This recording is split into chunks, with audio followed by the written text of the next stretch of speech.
సాయిరాం. సర్వదేవతాతీత స్వరూపులు భగవాన్ శ్రీ సత్యసాయి బాబా వారి పాదపద్మకు నమస్కరిస్తూ భక్తులందరికీ సాయిరాం. శ్రీకృష్ణుడు శ్రీ సత్య సాయి గ్రంథంలో నిన్న ఆండర్సన్ అనేటువంటి అమెరికా మహిళామణికి దరిదాపుగా పనికిరానటువంటి విధంగా చెడిపోయినటువంటి ఆరోగ్యాన్ని ఆయన సభలో ఆవిడికి మళ్ళా జీవితాన్ని ఇచ్చి కుర్చీలోంచి నడిచి వచ్చే వరకు దాకా ఆమెకు అనుగ్రహం ఇచ్చినట్టు ఒక విషయము.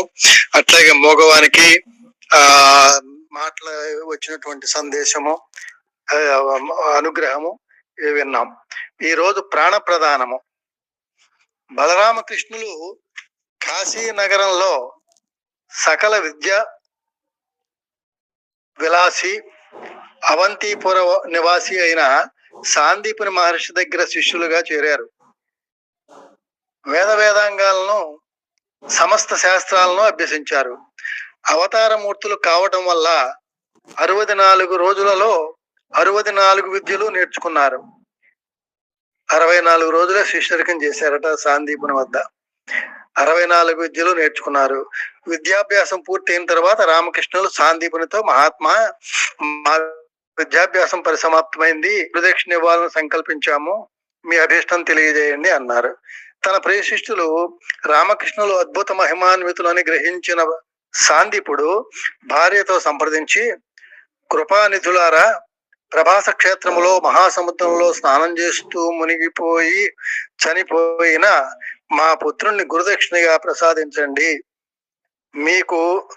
మీరు కృపా సముద్రులు, పరాక్రమవంతులు కాబట్టి ఈ గురువు కోరిక నెరవేర్చండి అన్నారు. బలరామకృష్ణులు బయలుదేరి సముద్రుని దగ్గరకు వెళ్లి తమ గురుపుత్రుని తనకు తెచ్చి ఇమ్మని అడిగారు. అప్పుడు సముద్రుడు వారితో, యదువల్లభులారా, ప్రభాస తీర్థంలో సాందీపని కుమారుడు స్నానం చేస్తుండగా ఒక తరంగం తాకిడికి అతడు కొట్టుకుని పోయాడు.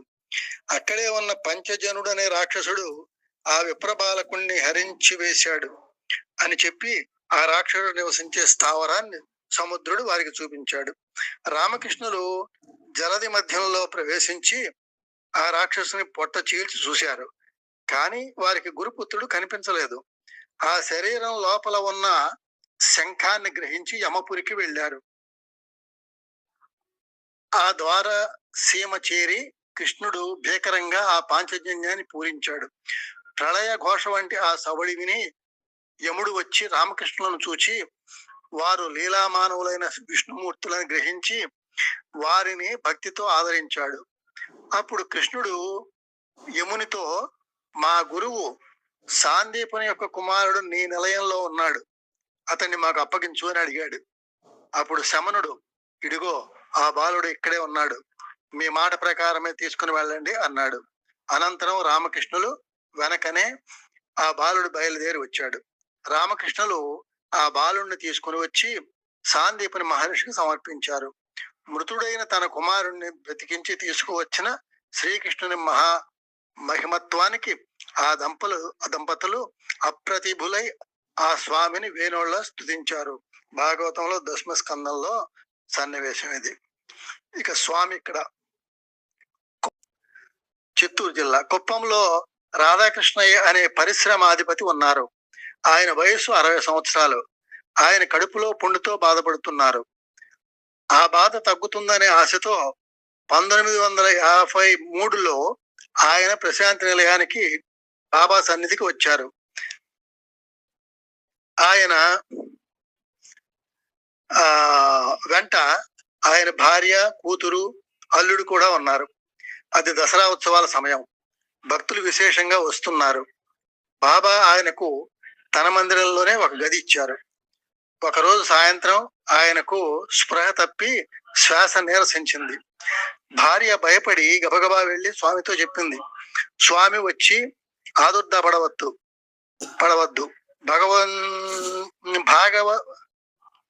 బాగవుతుంది అని చెప్పి వెళ్ళారు. ప్రక్కనే ఉన్న డాక్టర్లు నాడి చూచి లాభం లేదన్నారు. రాధాకృష్ణయ్యకు ఒళ్ళు చల్లబడింది, గురక పుట్టింది, శరీరం నలుపు రంగుకి మారుతున్నది. ఆయన భార్య కుమార్తె ఆందోళనతో వెళ్ళి భోజనం చేస్తున్న బాబాతో ఆ విషయాన్ని ఆదుర్దాగా చెప్పారు. ఆమె మాట్లాడలేదు. కొంతసేపు గడిచిన తర్వాత స్వామి వచ్చి రాధాకృష్ణయ్యను చూశారు. మాట్లాడకుండా వెళ్ళారంతే. బాబా మీద అచంచల విశ్వాసంతో ఉన్నారు ఆ కుటుంబ సభ్యులంతా. అందువల్ల మరునాటి పగలు రాత్రి కూడా వారంతా ఆ శరీరాన్ని కనిపెట్టుకుని ఉన్నారు. 3వ రోజు ఉదయం ఇక ఆ శరీరం వాసన కొట్టడం ఆరంభమైంది. స్వామి చెప్పకుండగా అచటి నుంచి ఆయనను కదపకూడదని ఆమె పట్టు కూర్చున్నది. ఒక కార్యకర్త వెళ్లి స్వామికి ఈ విషయం చెప్పి కుప్పం పంపటమా లేక అక్కడే అంత్యక్రియలు చేయటమా అనే ఆలోచనలో ఉండగా, సరే చూద్దాంలే అన్నారు బాబా తాపీగా. భార్య వెళ్లి ఏం చేయమంటారని భగవాన్ బాబా వారిని దీనంగా అడిగింది. ఇతరుల మాటలు విని భయపడకు, నేను ఉన్నానుగా అన్నారు బాబా. మరలా ఆమె క్రిందకు వచ్చి బాబా కోసం నిరీక్షిస్తూ భర్త శరీరం ప్రక్కనే కూర్చున్నది. క్షణం ఒక యుగంగా గడుస్తున్నది. ఆమె మరలా స్వామి దగ్గరకు వెళ్లి ప్రార్థిద్దామనుకుంటూ ఉండగా మధ్యాహ్నం 2 గంటల వేళ బాబా వచ్చారు. గదిలో దుఃఖిస్తున్న ఆ ముగ్గురుని అక్కడి నుంచి బయటికి పంపేసి బాబా లోపలికి వెళ్లి గది తలుపు మూసివేశారు. లోపల ఏమి జరుగుతుందో తెలియదు. కొన్ని నిమిషాల తర్వాత భగవాన్ తలుపు తీశారు. భార్యను కూతురుని అల్లుడిని లోపలికి వెళ్ళమన్నారు. వణికిపోతూ వాళ్ళు లోపలికి వెళ్ళగానే వారి కళ్ళను వారు నమ్మలేకపోయారు. ఇది నిజమా లేక భ్రమ? ముసలి మీద రాధాకృష్ణయ్య నవ్వుతూ వీళ్ళ వైపు చూస్తున్నారు. ఆయన శరీరంలోని మృత్యు చిహ్నాలన్నీ పోయి శరీరం మళ్ళా మామూలుగా అయిపోయింది. ముగ్గురు స్వామి పాదాలు గట్టిగా పట్టుకొని ఏడ్చేశారు. కన్నీటితో స్వామి పాదాలు కడిగారు. రాధాకృష్ణయ్య వారందరినీ చూచి చిరునవ్వు నవ్వారు. రాధాకృష్ణయ్య కళ్ళు తెరిచి తేరిపారా చూడటం, చిరునవ్వు నవ్వటం చూచి వారు ముగ్గురు ఆనందాశ్చర్యాలతో ఉక్కిరిబిక్కిరయ్యారు. అప్పుడు బాబా అంటున్నారు, వాళ్ళు ఆదుర్దా పడుతున్నారు, మాట్లాడవేం అన్నారు. మీరుండగా భయం ఎందుకు? రాధాకృష్ణయ్య, మీ ఆయనను నీకు మళ్ళీ అప్పగించాను, ఆయనకు కొంచెం కాఫీ తెచ్చిపెట్టు అన్నారు బాబా రాధాకృష్ణయ్య భార్యతో. స్వయంగా బాబా చెంచాతో కాఫీని రాధాకృష్ణయ్య నోట్లో పోశారు. ఒక అరగంట సేపు గడిపి బాబా అందరినీ ఆశీర్వదించి అక్కడి నుంచి వెళ్ళారు. తాను 3 రోజులు ప్రాణం లేని స్థితిలో ఉన్నట్లు రాధాకృష్ణయ్యకు తెలియదు. ఆయనకు అప్పటికప్పుడే తెలివి వచ్చినట్లుగా అనిపించిందని తర్వాత ఆయన చెప్పారు. బాబా సాక్షాత్తు భగవంతుడు, ఆయనకు అసాధ్యం అనేది లేనే లేదు అన్నారు రాధాకృష్ణయ్య. స్వామి తమ అనుగ్రహంతో ప్రాణ ప్రదానం చేయగలరా అనడానికి ఇది ఒక మహనీయమైన ఉదాహరణ. ఈ రాధాకృష్ణయ్య గారి కుమార్తె విజయమ్మ, కుప్పం విజయమ్మ అనే పేరుతో ఆవిడ బాగా సుపరిచితురాలు. 94వ సంవత్సరం వయసు, ఇప్పుడు కుప్పంలో ఉన్నారు ఆవిడ. ఈ రాధాకృష్ణయ్య గారి కూతురే. ఆ తర్వాత స్వామి కస్తూరి గారితో మాట్లాడుతూ, రాధాకృష్ణయ్య పిల్లలు ఇంకా చిన్నవాళ్ళు, అతని ఆస్తిని గురించి వీలునామా కూడా తయారు చేయలేదు, ఇంకా పిల్లలు పెళ్లిళ్ళు చేయలేదు, అందుకే అతనిని వెనుకకు తీసుకురావాల్సి వచ్చింది. ఇప్పుడు అతనికి అదనంగా ఇచ్చిన ఆయుష్ సంవత్సరాలను వచ్చే జన్మలో తగ్గించవలసి ఉంటుంది అన్నారు. అది కొసమెరుపు అన్నమాట. ఇప్పుడు ఇచ్చినటువంటి ఆయువు తరువాత జన్మలో తగ్గిస్తానన్నారు. చల్లా అప్పారావు గారు బాబా వారిని పుట్టపర్తిలో శ్రీరామచంద్రునిగా దర్శించిన తర్వాత ఆయనకు బాబా వారిపై ప్రగాఢమైన భక్తి విశ్వాసాలు ఏర్పడ్డాయి చల్లా అప్పారావు గారికి. పెద్దాపురంలో ఆయన నివాసీన. పెద్దాపురంలోని తమ ఇంటికి వచ్చిన తరువాత ఇంట్లో ప్రతి గదిలోనూ బాబావారి ఫోటోలు అలంకరించి ఇంట్లో మిగిలిన ఫోటోలన్నీ తీసివేశారు అప్పారావు గారు. మాట్లాడిన, విన్న, సంభాషించిన సత్యసాయిబాబా వారి గురించే. కొంతకాలం తర్వాత ఆయనకు తీవ్రమైన అనారోగ్యం చేసింది. ఆయన బాబా వారి విభూతి తప్ప మరొక మందు వాడనే లేదు. క్రమక్రమంగా ఆయన ఆరోగ్యం క్షీణించసాగింది. అయినా సరే బాబా విభూతి తప్ప మరొకటి వాడకూడదని ఆయన మొండిగా నిశ్చయించుకున్నారు. ఇక అనారోగ్యం చివరి స్థాయికి చేరుకున్నది. అదే సమయంలో భగవాన్ బాబా వారు వడ్లమూరులో మందిరం ప్రారంభించడానికి వచ్చేశారు. ఆ సమయంలో బాబా వారితో కొందరు భక్తులు చల్లా అప్పారావు గారి గురించి చెప్పారు. బాబా పెద్దాపురం వెళదాం పదండి అన్నారు. దారిలో బాబాతో, స్వామి, ఆయన విభూతి తప్ప ఏ మందులు వాడడం లేదు అని చెప్పారు. అప్పుడు బాబా, మందులు వాడిన వాళ్ళంతా బ్రతుకుతున్నారా అని ఎదురు ప్రశ్న వేశారు. బాబా పెద్దాపురంలో అప్పారావు గారింటికి వచ్చేటప్పటికి అప్పారావు గారిని నేలపై పడుకోబెట్టారు.